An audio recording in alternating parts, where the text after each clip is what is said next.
All right, we're in chapter 8, and we are going to be talking about the Capture the Flag game. I absolutely love Capture the Flag. If you've ever played it, super fun. Super fun if you're in the woods. It's not super fun if you're just like out in the open. But we're on page 116 if you want to follow along with me. The night after dinner, there was lots more excitement than usual. At last, it was time for the Capture the Flag. When the plates were cleared away, the concord sounded, and we all stood at our tables. Campers yelled and cheered as Annabeth and two of her siblings ran into the pavilion carrying a silk banner. It was about 10 feet long, glistening gray, with a painting of a barn owl above an olive tree. From the opposite side of the pavilion, Clarice and her buddies, which are bullies, ran in with another banner of identical size, but a gaudy red, painted with a bloody spear and a boar's head. I turned to Luke and yelled over the noise. Those are the flags? Yeah, he said. Ares and Athena always lead the teams. Oh, do Ares and Athena always lead the teams? Not always, he said, but often. So if your cabin captures one, what do you do? Repaint it? He grinned. You'll see. First, we have to get one. Whose side are we on? He gave me a sly look, as if he knew something I didn't. The scar on his face made him look almost evil in the torchlight. We've made a temporary alliance with Athena. Tonight, we get the flag from Ares, and you are going to help. So an alliance is like a partnership. So the Hermes cabin has a partnership with the Athena cabin. So they're going to go against Ares, which is Clarice's cabin. The teams were announced. Athena had made an alliance or a partnership with Apollo and Hermes, and the two biggest cabins. Apparently, privileges had been traded: shower times, chore schedules, the best slots for activities in order to win support. Ares had allied themselves or partnered themselves with everybody else: Dionysus, Demeter, Aphrodite, Hephaestus. From what I'd seen, Dionysus' kids were actually good athletes, but there were just two of them. Demeter kids had the edge with nature skills and outdoor stuff, but they weren't very aggressive. Aphrodite's sons and daughters, I was not too worried about. They mostly sat out every activity and checked their reflection in the lake and did their hair and gossiped. Hephaestus's kids weren't pretty, and there were only four of them, but they were big and burly from working in the metal shop all day long. They might be a problem. That, of course, left the Ares cabin. A dozen of the biggest, ugliest, meanest kids on Long Island or anywhere else on the planet. Chiron hammered his foot on the marble. Heroes, he announced. You know the rules. The creek is the boundary line. The entire forest is fair game. All magic items are allowed. The banner must be prominently displayed, but may be excuse me, I missed a line. Prominently displayed and have no more than 2 guards. Prisoners may be disarmed, but may not be bound or gagged. No killing, which seems obvious. No killing or maiming is allowed. I will serve as referee and battlefield medic. Arm yourselves. He spread his hands, and a table was suddenly covered with equipment: helmets and bronze swords, spears, oxhide shields coated in metal. Whoa, I said. We're really supposed to use these? Luke looked at me like I was crazy. Well, unless you want to get skewered by your friends in cabin 5 here. Chiron thought these would help. These would fit. You're on border patrol. My shield was the size of an NBA backboard, with a big snake guy in the middle. It weighed about 1,000,000 pounds. I could have snowboarded on it fine, but I hoped nobody seriously expected me to run fast. My helmet, like all the helmets on the Athena side, had a blue horsehair plume on top. Ares and their alliance had red plumes. Annabeth yelled, "Blue team, forward!" We cheered and shook our swords and followed her down the path in the south woods. The red team yelled taunts at us, and they headed off towards the north. I managed to catch up with Annabeth without tripping over my equipment. "Hey," she kept marching. "So what's the plan?" I asked. "Got any magic items you can loan me?" Her hand drifted towards her pocket as if she were afraid I'd stolen something. "Just watch Clarice's spear," she said. "You don't want that thing touching you. Otherwise, don't worry. We'll take the banner from Ares. Has Luke given you your job yet?" "Border patrol, whatever that means." "It's easy. That just means go stand by the creek, keep the Reds away. Leave the rest to me. Athena always has a plan." It's because she's the Greek goddess of the battle plan. She pushed ahead, leaving me in the dust. "Okay," I mumbled. "Glad you wanted me to be on your team." It was a warm, sticky night. The woods were dark, with fireflies popping in and out of view. Annabeth stationed me next to a little creek that gargled over some rocks that she and the rest of the team scattered into the trees. Standing there alone with a big blue feathered helmet and my huge shield, I felt like an idiot. The bronze sword, like all the swords I'd tried so far, seemed balanced wrong. The leather grips pulled on my hands like a bowling ball. There was no way anybody would actually attack me, would they? I mean, Olympus had to have liability issues, right? Far away, the Concord blew. I heard whoops and yells in the woods and the clinking of metal and kids fighting. A plumed ally from Apollo raced past me like a deer, leaping through the creek and disappearing into enemy territory. Great, I thought. I'll miss all the fun, as usual. Then I heard a sound that sent chills up my spine, a low canine growl, somewhere close by. I raised my shield instinctively, and I had the feeling something was stalking me. Then the growling stopped, and I felt the presence retreat, which means go away. On the other side of the creek, the underbrush exploded. 5 Ares warriors came yelling and screaming out of the dark. "Cream the punk!" Clarice screamed. Her ugly pig eyes glared through the slits of her helmet. She brandished a 5-foot-long spear, its barbed metal tip flickering with red light. Her siblings had only the standard issue broadsword. Not that that made me feel any better. They charged across the stream. There was no help in sight, and I could run, or I could defend myself against the Ares cabin. I managed to sidestep in the first kid's swing, but these guys were not as stupid as the Minotaur. They surrounded me, and Clarice thrust at me with her spear. Her shield deflected the point. My shield deflected the point, but I felt a painful tingling all over my body.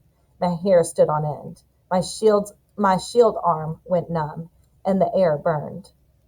Electricity. Her stupid spear was electric. I fell back. Another Ares guy slammed me in the chest with the butt of the sword, and I hit the dirt.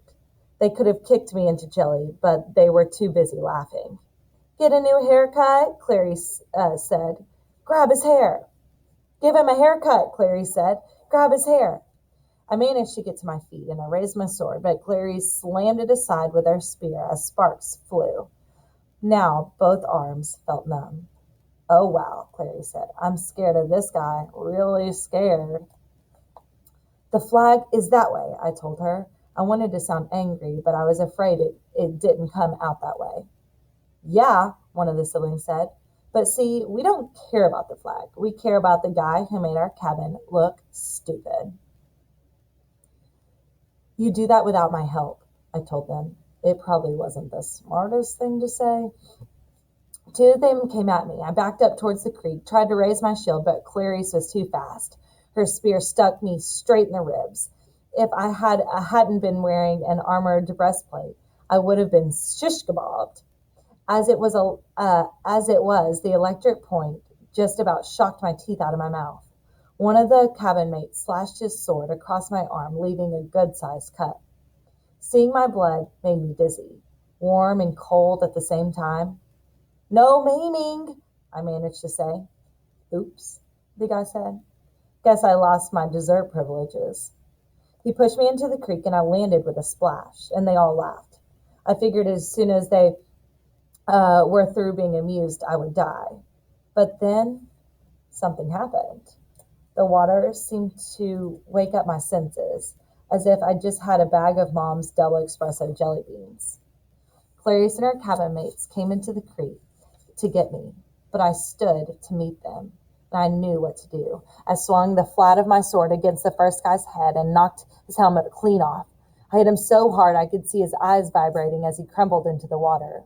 Ugly number 2 and ugly number 3 came at me. I slammed one in the face with my shield and used my sword to shear off the other guy's horsehair plume. Both of them backed up quick. Ugly number 4 didn't look very anxious to attack, but Clarice kept coming, the point of her spear crackling with energy. As soon as she thrust, I caught the shaft between the edge of my shield and my sword, and I snapped it like a twig. "Ah!" she screamed. "You idiot! You corpse-breath worm!"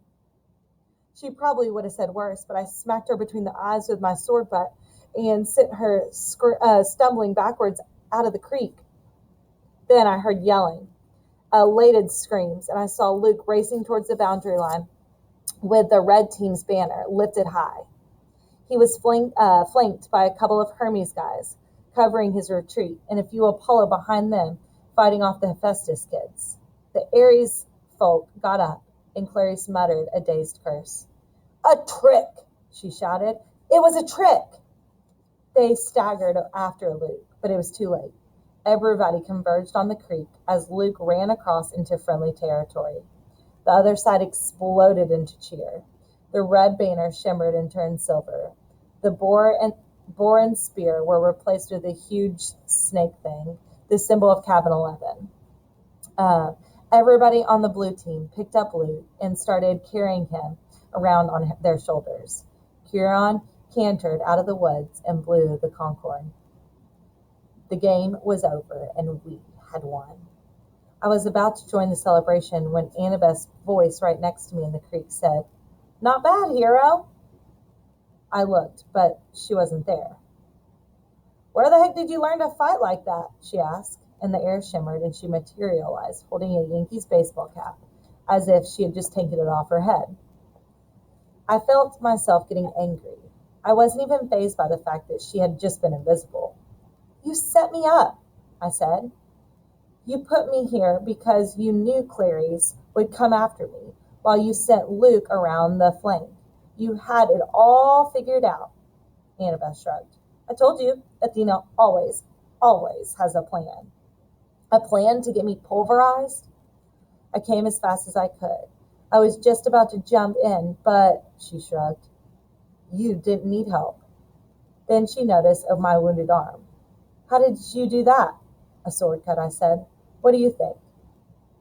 "No, it was a sword cut. Look at it." The blood was gone. There was where a huge cut had been, there was a long white scratch, and even that was fading. As I watched, it turned into a small scar and then just disappeared. I don't get it," I said. Annabeth was thinking hard. I could almost see the gears turning. She looked down at my feet, and then at Clarice's broken spear and said, "Step into the water, Percy." "What?" "Just do it." I came out of the creek and immediately felt bone tired. My arms started to go numb again. My adrenaline rush left me, and almost fell over. But Annabeth steadied me. "Oh, sticks," she cursed. "This is not good. I'd assumed it would have been Zeus." Before I could ask what she meant, I heard the canine growl again, but much closer than before. A howl ripped through the forest. The campers' cheering died instantly, and Huron shouted something in ancient Greek, which I realized only later I would understand perfectly. "Stand ready, my bow." Annabeth drew her sword. There on the rocks just above us was a black hound, the size of a rhino, with lava-red eyes and fangs like daggers. It was looking straight at me. Nobody moved except Annabeth, who yelled, "Percy, run!" She tried to step in front of me, but the hound was too fast. It leaped over her, an enormous shadow with teeth, and just as it hit me, as I stumbled backwards and felt its razor-sharp claws ripping through my armor, there was a thwacking sound like 40 pieces of paper being ripped one after the other. From the hound's neck sprouted a cluster of arrows, and the monster fell dead at my feet. By some miracle, I was alive, and I didn't want to look underneath the ruins of my shredded armor. My chest felt warm and wet, and I knew I was badly cut. Another second, and the monster would have turned me into 100 pounds of delicatessen meat. Huron trotted up next to me, a bow in his hand and his face grim. "De Immortalis," Annabeth said. "That's a hellhound from the fields of punishment." They're not supposed to," Huron said. "Someone summoned it. Someone inside the camp." Luke came over, the banner in his hand forgotten, his moment of glory gone. Clarice yelled, "It's all Percy's fault. Percy summoned it." "Be quiet, child," Huron told her. We watched the body of the hellhound mount into the shadow, soaking into the ground until it disappeared. "You're wounded," Annabeth told me. "Quick, Percy, get in the water." "I'm okay." "No, you're not," she said. "Huron, watch this." I was too tired to argue. I stepped back into the creek, and the whole camp gathered around me. I instantly felt better. I could feel the cuts on my chest closing up. Some of the campers gasped. "Look, I don't know why," I said, trying to apologize. "I guess I'm sorry." But they weren't watching my wounds heal. They were staring at something above my head. "Percy," Annabeth said, pointing. By the time I looked up, the sign was already fading, but I could still make out the hologram of a green light spinning and gleaming, a 3-tipped spear, a trident. "Your father," Annabeth murmured. "This is really not good." "It is determined," Huron announced. All around me, campers started kneeling, even the Ayres cabin, though they didn't look happy about it. "My father?" I asked, completely bewildered. "He's Poseidon," said Huron. "Earthshaker, Stormbringer, father of the horses. Hail Perseus Jackson, son of the sea god." Already, yay, we finally know. We kind of had clues the whole time because of the water, but we finally know that Percy's dad is Poseidon. So what I want you guys to do is head over to Google Classroom, and that's the question. So as long as you were listening very carefully and watch this video, you should know who Percy's dad is. Have a good afternoon. Bye, kiddos. See you tomorrow.